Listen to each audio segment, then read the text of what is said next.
Iran हमेशा से दुनिया की एक ताकतवर शक्ति बना रहा है। ईरान ने दुनिया को वो दिया जो आज तक कोई नहीं दे पाया। बैंकिंग सिस्टम से लेकर रोबोट और चेचक के इलाज जैसी बहुत सी चीजें ईरान में खोजी गईं। आज भी ईरान 57 मुस्लिम देशों में सबसे आधुनिक टेक्नोलॉजी वाला देश माना जाता है। 8वीं सदी से लेकर 13वीं सदी तक ईरान के वैज्ञानिक पूरी दुनिया पर छाए हुए थे। ईरान तरक्की की उन बुलंदियों पर था कि यूरोप और अन्य देशों के लोग विज्ञान की शिक्षा हासिल करने ईरान आते।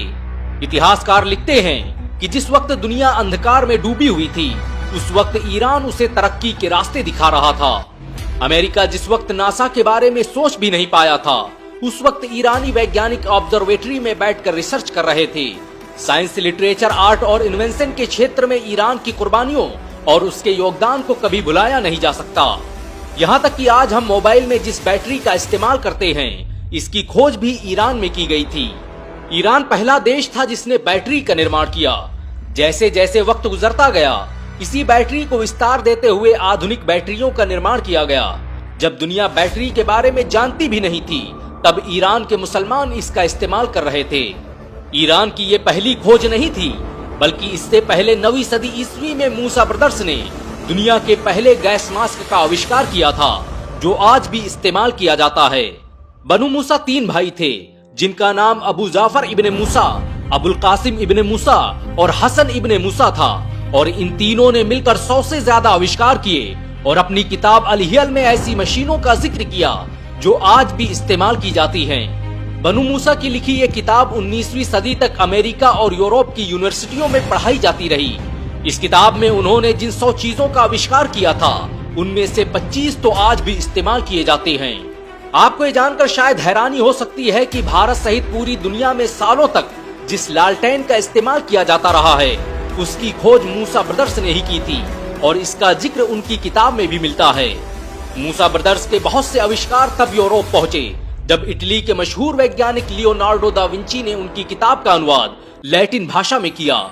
यूरोप के पुनर्जागरण के दौर में ईरान और मुस्लिम देशों में लिखी 1 लाख से अधिक किताबें लैटिन भाषा में ट्रांसलेट की गई, और किताबों के इन्हीं ट्रांसलेशन के जरिए मुसलमानों का ज्ञान यूरोप पहुंचा। ईरान ही वो देश था जिसने दुनिया को सबसे पहली पवन चक्की दी।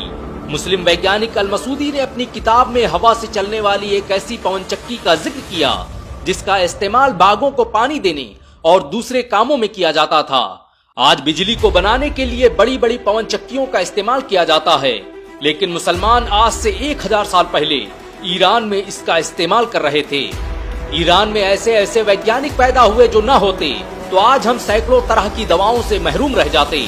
मेडिकल इंडस्ट्री को खड़ा करने में मुसलमानों का बड़ा योगदान रहा। बहुत कम लोग जानते हैं कि 9वीं सदी ईस्वी में ईरान में पैदा होने वाले मशहूर साइंटिस्ट ज़करिया राजी ने सल्फ्यूरिक एसिड की खोज की थी। ये दुनिया का पहला व्यक्ति था जिसने साइकोलॉजी पर किताब लिखी और फिजियोथेरेपी के बारे में दुनिया को बताया। ज़करिया राजी ने न सिर्फ चेचक का इलाज खोजा, बल्कि उसी ने सबसे पहले चेचक और खसरा के फर्क के बारे में बताया। दुनिया में बैक्टीरिया की खोज सबसे पहले ज़करिया राजी ने ही की थी।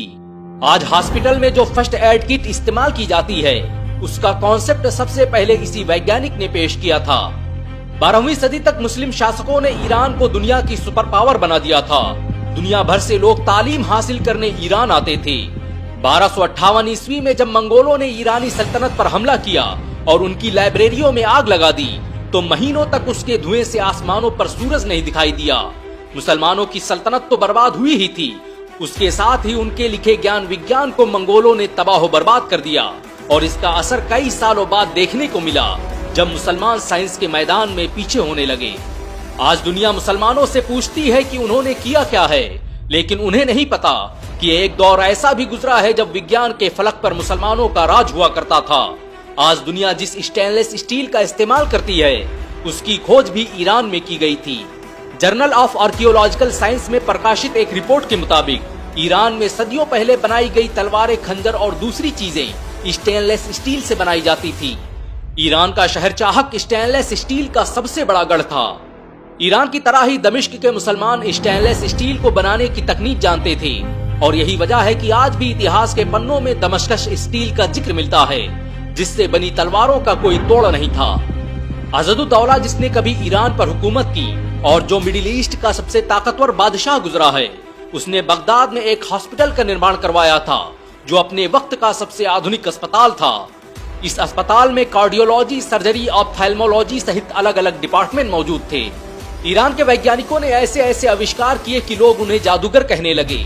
ईरान के मशहूर मुस्लिम वैज्ञानिक नसीरुद्दीन तूसी ने मरागा शहर में एक ऑब्जर्वेटरी बनाई थी जो अपने वक्त का सबसे बेहतरीन रिसर्च इंस्टीट्यूट था।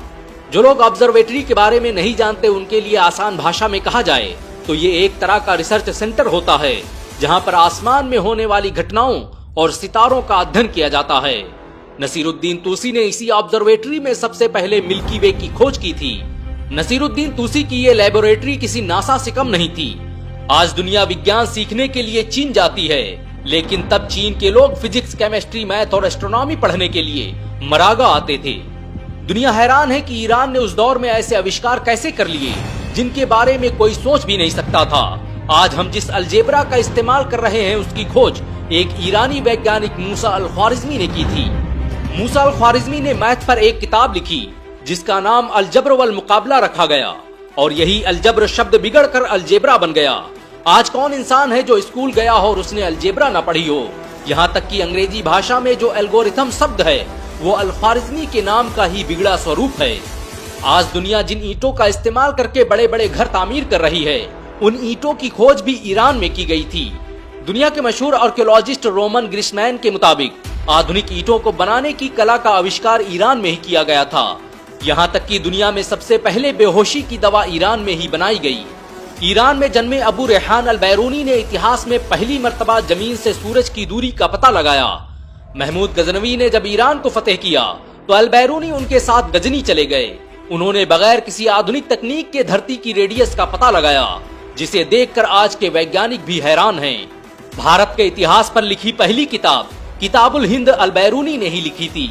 अल बैरूनी की योग्यता और विज्ञान में दिए गए उनके योगदान को देखते हुए चांद के एक गड्ढे का नाम उनके नाम पर रखा गया।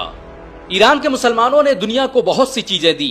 दुनिया का पहला मेडिकल इंसाइक्लोपीडिया ईरान के वैज्ञानिक इब्ने सीना ने लिखा था जिसमें हजारों बीमारियों का इलाज मौजूद है।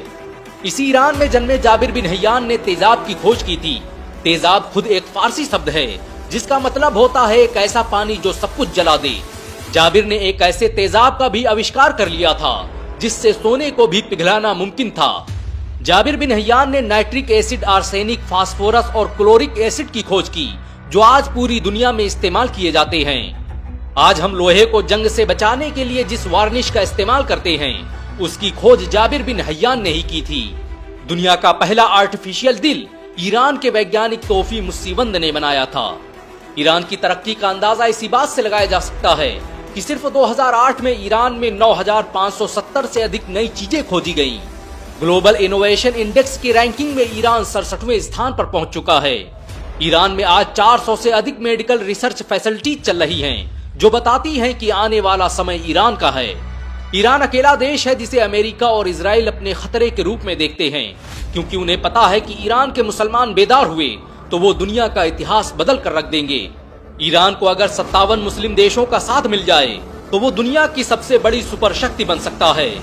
ये वीडियो उन लोगों के मुंह पर तमाचा है जो कहते हैं कि मुसलमानों ने विज्ञान के क्षेत्र में किया ही क्या है। वैसे ईरान के बारे में आपके क्या विचार हैं नीचे कमेंट में जरूर बताएं। अगर आपको ईरान की कामयाबी पर गर्व महसूस